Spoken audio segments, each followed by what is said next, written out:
Hi, good morning. Welcome to Kavitha daily vlogs. ಇದು ನಮ್ಮ ಗಿಡದಲ್ಲಿ ಬಿಟ್ಟಿರೋ ಹೂವು. ಬೆಳಗ್ಗೆನೇ ನೋಡಿದಾಗ ಅದು ತುಂಬ ಖುಷಿ ಅನಿಸುತ್ತೆ.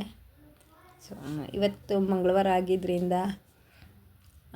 ಬೆಳಗ್ಗೆನೇ ಪೂಜೆಗೆ ಬೇಗ ಬೇಗ ಮಾಡಬೇಕು ಅನ್ನೋ ಗಡಿ ಬಿಡೀಲಿ ಎಲ್ಲನೂ ಬೇಗ ಬೇಗ ಮಾಡಬೇಕು ಇವತ್ತು. ಏನಕ್ಕೆ ಅಂದರೆ ನಾನು ಸ್ವಲ್ಪ ಟೆಂಪಲ್ಗೆ ಹೋಗೋ ಪ್ರೋಗ್ರಾಮ್ ಇದ್ದಿದ್ದರಿಂದ ಸೊ ಹೊರಗಡೆ ಕೆಲಸ ಎಲ್ಲ ಮುಗಿಸ್ಕೊಂಬಂದು ಒಳಗಡೆ ರಾತ್ರಿ ತೊಳೆದಿಟ್ಟಿರೋ ಪಾತ್ರೆನ ಎತ್ತಿಡಬೇಕಿತ್ತು. ಅದನ್ನು ಮಾಡ್ಕೋತಾ ನಾನು ಬಿಸಿ ನೀರು ಕುಡಿಬೇಕು. ಮಾರ್ನಿಂಗ್ ಬಿಸಿ ನೀರು ಕುಡಿಯೋ ಅಭ್ಯಾಸ ಇರೋದ್ರಿಂದ ಜೊತೆಲೇ ನಾನು ನೀರು ಕಾಯಿಸ್ಕೊಂಡು ನೀರು ಕುಡ್ಕೊಂಡು ಹಂಗೇ ಕೆಲಸ ಮಾಡ್ಕೋತೀನಿ. ಸೊ ನೀರು ಕಾಯಿಸ್ಕೊತಾ ಇದ್ದೀನಿ. ಅದಾದಮೇಲೆ 1 ಕಪ್ ಬ್ಲ್ಯಾಕ್ ಕಾಫಿ ಕುಡಿಯೋ ಅಭ್ಯಾಸ ಇದೆ. 1 ಕಪ್ ಬ್ಲ್ಯಾಕ್ ಕಾಫಿ ಕುಡಿದ್ರೆ ರಿಲೀಫ್ ಅನಿಸುತ್ತೆ ಮೈಂಡ್. ಬೆಳಗ್ಗೆನೇ ಅಲ್ವಾ, ಸ್ವಲ್ಪ ಫ್ರೆಶ್ ಇರುತ್ತೆ. ಅದ್ರ ಜೊತೆಲಿ ಇದು ಇನ್ನೂ ಫ್ರೆಶ್ ಅನಿಸುತ್ತೆ. ಅದೆಲ್ಲ ಮುಗಿಸ್ಕೊಂಡು ಕಾಫಿ ಮುಗಿಸ್ಕೊಂಡು ನಾನು ದೇವಸ್ಥಾನಕ್ಕೆ ಹೋಗೋದ್ರಿಂದ ನಮ್ಮ ಹಸ್ಬೆಂಡ್ಗೆ ಮಧ್ಯಾಹ್ನಕ್ಕೆ ಅಡುಗೆ ಎಲ್ಲ ಮಾಡಿಟ್ಟು ಹೋಗಬೇಕಿತ್ತು. ಸೊ ಹಾಗಾಗಿ ಮುದ್ದೆ ಮಾಡ್ತಾಯಿದ್ದೀನಿ. ಮುದ್ದೆ ಮಾಡಿಬಿಟ್ಟು ಹಾಟ್ ಬಾಕ್ಸಿಗೆ ಹಾಕ್ಬಿಟ್ಟು ಇಟ್ಟೋಗ್ತೀನಿ. ಒಂದು ವೇಳೆ ನಾವು ಬೇಗ ಬಂದರೆ ತಿನ್ನೋಣ ಅಂತೇಳ್ಬಿಟ್ಟು ಎಕ್ಸ್ಟ್ರಾ 1-2 ಮುದ್ದೆ ಮಾಡಿದ್ದೀನಿ. ಮುದ್ದೆ ತಿನ್ನೋಕ್ಕೆ ಚೆನ್ನಾಗಿರುತ್ತೆ ಮಧ್ಯಾಹ್ನದ ಟೈಮು. ಮುದ್ದೆ ಮಾಡಿ ಮತ್ತು ಅವ್ರಿಗೆ ಟೊಮೊಟೊ ಪಪ್ಪುಗೆಲ್ಲ ರೆಡಿ ಮಾಡಿಕೊಂಡೆ. ಇಲ್ಲಿ ಪಪ್ಪುಗೆ ಎಲ್ಲ ಕಟ್ ಮಾಡಿಕೊಂಡು ಹಾಕ್ಕೊಂಡಿದ್ದೀನಿ. ಧನಿಯಾ ಪೌಡ್ರು, ಉಪ್ಪು, ಜೀರಿಗೆ, ಅರಶಿನ ಎಲ್ಲ ಹಾಕಿಬಿಟ್ಟು ನಾನು ಕುಕ್ಕರ್ ಲಿಡ್ ಕ್ಲೋಸ್ ಮಾಡಿ ವಿಸಿಲ್ಗೆ ಇಟ್ಬಿಟ್ಟು ನಾನು ಬೇರೆ ಕೆಲಸ ಮಾಡ್ಕೊಳ್ಳೋಣ ಅಂತ ಬೇರೆ ಕಡೆ ಹೋಗ್ಬಿಟ್ಟು ನಾನು ಸ್ನಾನ ಮಾಡಿಕೊಂಡು ರೆಡಿಯಾಗಿ ಎಲ್ಲ ಮಾಡಿ ನಾನು ಸ್ನಾನ ಎಲ್ಲ ಮುಗಿಯೋಷ್ಟರಲ್ಲಿ ವಿಸಿಲ್ ಬಂದಿರುತ್ತೆ. ಆಫ್ ಮಾಡಿಕೊಂಡ್ರೆ ಅದು ಈಸಿ ಅನಿಸುತ್ತೆ ನನಗೆ. ಅಂದರೆ ಒಟ್ಟೊಟ್ಟಿಗೆ ಕೆಲಸ ಮುಗಿಯುತ್ತೆ ಅಂತ. ಬೇರೆ ಕ್ಲೀನಿಂಗ್ ಕೆಲಸ ಎಲ್ಲ ಆಮೇಲೆ ಮಾಡಿಕೊಂಡ್ರೂ ನಡೆಯುತ್ತೆ. ಅದಕ್ಕೋಸ್ಕರ ನಾನು ಸ್ನಾನ ಮಾಡ್ಕೊಂಬರೋಷ್ಟರಲ್ಲಿ ಎಲ್ಲ ಆಗಿರುತ್ತೆ ಅಂಥೇಳಿ ಮಾಡ್ಕೊಂಬಂದೆ. ಸ್ಟವ್ ಆಫ್ ಮಾಡಿಬಿಟ್ಟು ನಾನು ಪೂಜೆಗೆಲ್ಲ ರೆಡಿ ಮಾಡಿಕೊಂಡೆ.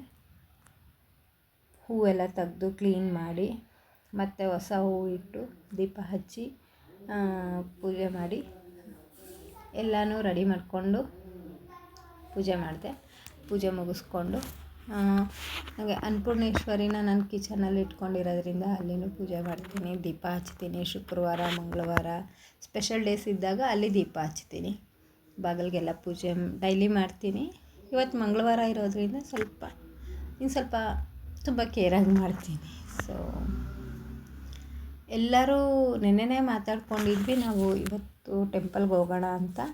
ಆಲ್ಮೋಸ್ಟ್ ಆಲ್ ನಾವು ಕಸಿನ್ಸ್ ಎಲ್ಲ ಮಾತಾಡಿಕೊಂಡೇ ಹೋಗ್ತೀವಿ. ಜೊತೆಯಲ್ಲೇ ನಿಯರ್ ಬೈ ಇರೋದ್ರಿಂದ ಎಲ್ಲ ಜೊತೆಯಲ್ಲೇ ಹೋಗ್ತೀವಿ. ನಮ್ಮ ಅತ್ತೆ ಮನೆಗೆ ಹೋಗ್ಬಿಟ್ಟು ಅಲ್ಲಿ ರೆಡಿಯಾಗಿ ಎಲ್ಲರೂ ಅಲ್ಲಿಂದನೇ ವಾಕಬಲ್ ಡಿಸ್ಟೆನ್ಸ್ ಇದೆ ನಮಗೆ ಬಸ್ ಸ್ಟಾಪು. ಸೊ ನಡ್ಕೊಂಡು ಹೋದ್ವಿ. ಒಂಥರ 8-9 ಜನ ಇರ್ತೀವಿ ನಾವು ಕಸಿನ್ಸು. ನಾವೆಲ್ಲ ಜೊತೇಲಿ ಹೋಗ್ತಾಯಿದ್ರೆ ತುಂಬಾ ಎಂಜಾಯ್ ಮಾಡ್ತೀವಿ, ತುಂಬ ಚೆನ್ನಾಗಿರುತ್ತೆ. ಸೊ ಎಲ್ಲ ಹೋದ್ವಿ. ನೋಡಿ, ಇವನು ಮಲಗಿದ್ದಾನೆ, ತುಂಬ ಸತಾಯಿಸ್ತಿದ್ದ. ದೇವಸ್ಥಾನದಲ್ಲಿ ತುಂಬ ಕ್ರೌಡ್ ಇತ್ತು, ತುಂಬ ಅಂದರೆ ಸಿಕ್ಕಾಪಟ್ಟೆ ಕ್ರೌಡ್ ಇತ್ತು ಬಂಡೆ ಮಹಾಂಕಾಳಿ ದೇವಸ್ಥಾನದಲ್ಲಿ. ಸೊ ಇದು ನಾನು 3ನೇ ಸಲ ಹೋಗಿರೋದು ಅಲ್ಲಿಗೆ. ತುಂಬ ಒಳ್ಳೆ ವೈಬ್ಸ್ ಇದೆ. ತುಂಬಾ ಮನಸ್ಸಿಗೆ ಹತ್ರ ಅನಿಸುತ್ತೆ. ಆ ವೈಬ್ಸ್ ನಮಗೆ ಕನೆಕ್ಟ್ ಆಗುತ್ತೆ ಅನಿಸುತ್ತೆ. ಅಷ್ಟರ ಮಟ್ಟಿಗೆ ದೇವ್ರದ್ದು ಅಲ್ಲಿ ಪ್ರಭಾವ ಇದೆ ಅಂತ ಮನಸ್ಸಿಗೆ ಅನಿಸುತ್ತೆ. ಸೊ ಎಷ್ಟೇ ಕ್ಯೂ ಇದ್ರೂ, ಎಷ್ಟೇ ಕ್ರೌಡ್ ಇದ್ರೂ ಇನ್ನೊಂದು ಸಲ ಹೋಗಬೇಕು ಅನ್ನೋ ಅಂಥ ಮನಸ್ಸು ಬರುತ್ತೆ. ಸೊ ಎಲ್ಲರೂ ಇದ್ದಿದ್ದರಿಂದ ನಮಗಿನ್ನೂ ತುಂಬ ಚೆನ್ನಾಗಿ ಟೈಮ್ ಹೋಗುತ್ತೆ, ಗೊತ್ತೇ ಆಗೋಲ್ಲ. ನಾವೆಲ್ಲ ಒಂದು ಸರಿ ಹೋಗಿದ್ದೀವಿ, ಬಟ್ ಜೊತೇಲಿ ಹೋಗ್ಬೇಕಾದ್ರೆ ನನ್ನ ಕಸಿನ್ಸು ಬೇಗ ಹೋಗಿ ಕ್ಯೂವಲ್ಲಿ ನಿಂತಿದ್ದಾರೆ. ನಾನು, ನನ್ನ ಮಗಳು ಮತ್ತು ನನ್ನ ತಂಗಿ ಮಗಳು ನೆಕ್ಸ್ಟ್ ಹೋಗಿದ್ದೀವಿ. ನಾವು ಸೆಕೆಂಡ್ ರೋ ಅಲ್ಲಿ ನಿಂತಿದ್ದೀವಿ, ಅವ್ರು ಫಸ್ಟ್ ರೋ ಅಲ್ಲಿ ನಿಂತಿದ್ದಾರೆ. ಹೀಗಿತ್ತು ನನ್ನ ದಿನ. Thank you.